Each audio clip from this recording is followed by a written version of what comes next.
If you're creating firearm content on YouTube right now, there's something important you need to understand. YouTube has updated several policies related to firearms content, and depending on how you structure your videos, those changes could either hurt your channel or actually help you grow faster if you understand the platform. The truth is, YouTube is still one of the most powerful platforms in the world for creators. People are building full-time incomes from their channels through ad revenue, sponsorships, memberships, and affiliate partnerships. But the key is learning how to create content that follows the platform's guidelines while still delivering real value to viewers. And that's exactly what this channel is about.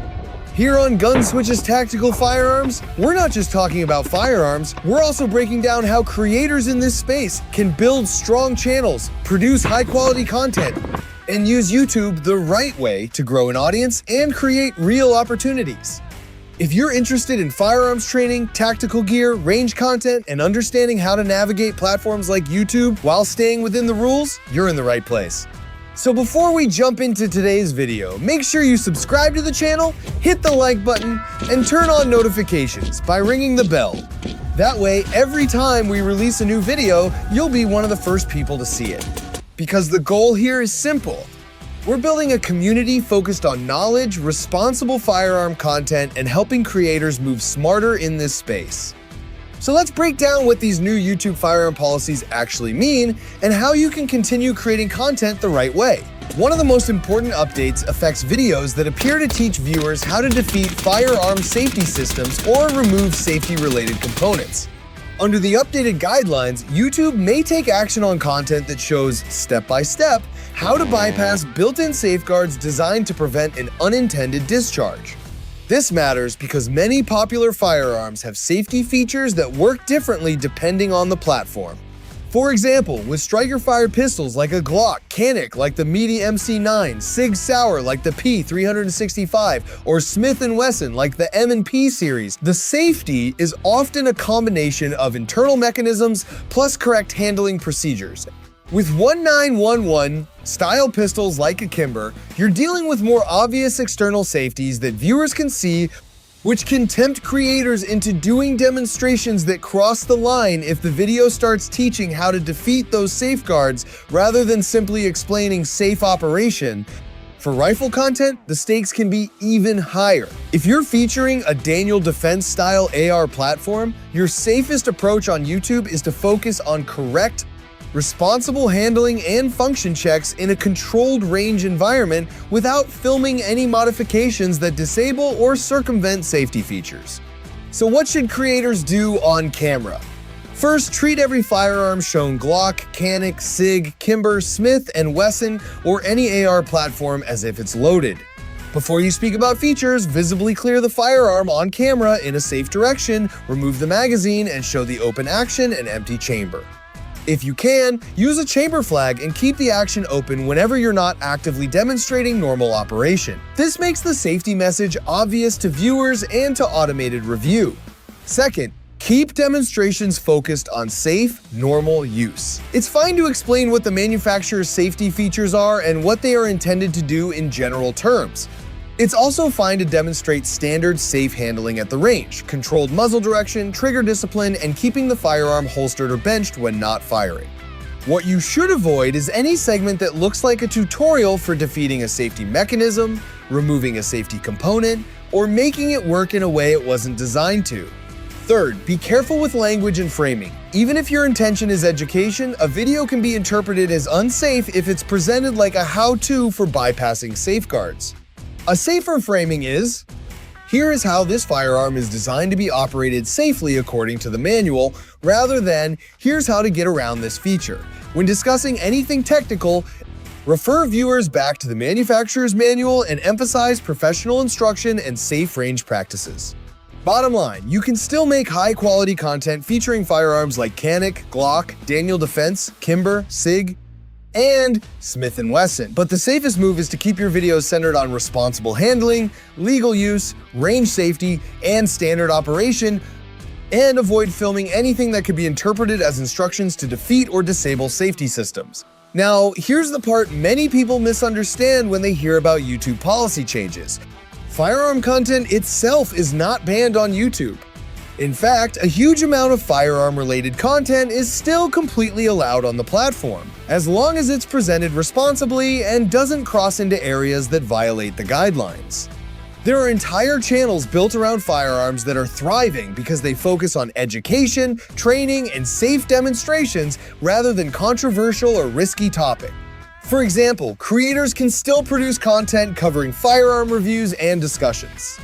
That includes popular firearms like the Ruger LCP Max, the Springfield Hellcat, the Walther PDP, the FN 509, the Beretta 92 series, or rifles like the Springfield Saint, Ruger AR 556, IWI Taver, or CZ Bren.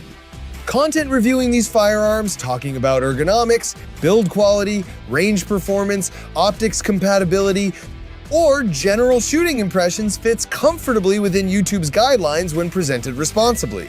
Another strong category that performs extremely well on YouTube is range training content. Videos that show responsible shooting at a range, proper stance, grip technique, target transitions, recoil management, and safe firearm handling are widely accepted on the platform. For example, if you're demonstrating shooting fundamentals with something like a Walther PDP, CZP-10C, Beretta APX, or even a Ruger Security 9, you can focus on things like sight alignment, trigger control, and safe reload practices, while always maintaining proper muzzle discipline and trigger safety. These types of videos are not only allowed, they are often encouraged because they promote safe firearm ownership and responsible training. Another area creators can explore is gear and equipment reviews. Many firearm channels focus heavily on accessories such as optics, lights, holsters, range gear, and training equipment. For example, you might review a red dot optic on a CZ Shadow, test a weapon light mounted to an FNX, 4.5, or evaluate holster compatibility for a Springfield Hellcat Pro. These types of videos are extremely popular because people researching firearms often want to see how equipment performs in real-world conditions.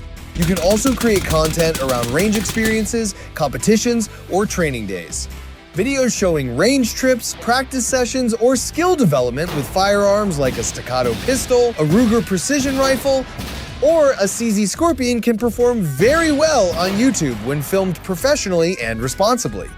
The key is focusing on education, experience, and responsible firearm culture. Another major change relates to how some firearm videos are now restricted to adult audiences. Certain content may now only be visible to viewers who are signed in and verified to be at least 18 years old. This can include things like demonstrations involving automatic weapons, homemade firearms, or certain types of weapon accessories. Instead of completely removing the content, YouTube may apply an age restriction so that it can't be viewed by younger audiences. For creators, this means your videos might still stay online, but they could reach a smaller audience depending on how the platform categorizes the content. Age restrictions can also affect how videos perform in recommendations and search results. Now, here's the part that's important to understand. These policy updates do not mean firearm content is banned from YouTube. There are still many types of firearm videos that can exist on the platform. For example, content focused on legal firearm ownership, responsible training practices, range demonstrations, firearm safety education, gear reviews, and general discussions about firearms. All of those topics can still exist on YouTube as long as the content follows the platform's safety guidelines. In fact, many of the largest firearms channels on YouTube focus heavily on safety, training, and responsible gun ownership. And those types of videos are exactly the kind of content platforms tend to support. The reality is that firearm content on social media will probably continue to evolve over time. Policies will change. Rules will be updated. And platforms will constantly adjust their guidelines based on new technology, public pressure, and legal concerns. For creators, that means adapting and understanding the rules of the platform you're using.